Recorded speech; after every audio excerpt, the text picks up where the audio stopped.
Pakistan's former Prime Minister Nawaz Sharif has admitted that Islamabad had violated an agreement with India back in 1999 in an apparent reference to the Kargil War. Mr. Sharif actually made the remarks in a meeting of the PMLN General Council that elected him president of the ruling party 6 years after he was disqualified by the country's Supreme Court. South Africans will vote in national and provincial elections to elect a new National Assembly and state legislatures.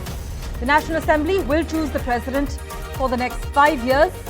The South African president, Cyril Ramaphosa, faces the prospect of his ruling party's worst election result ever, yet he's still likely to be re-elected as leader of Africa's most advanced country.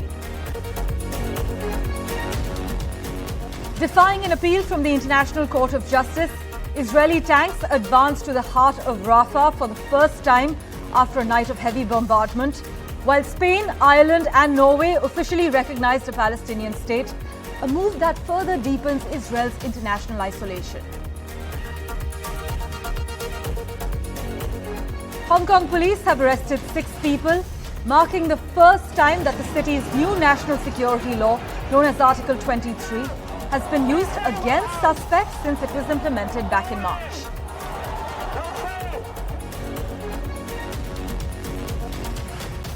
The US stock market is finally as fast as it was about 100 years ago.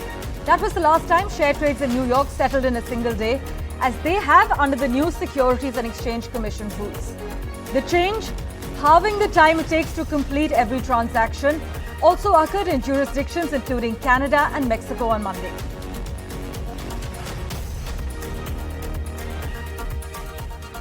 Indian woman peacekeeper Major Radhika Sen, who served with the UN mission in Congo, will be honored with the prestigious Military Gender Advocate Award by the UN Secretary General, marking the International Day of UN Peacekeepers.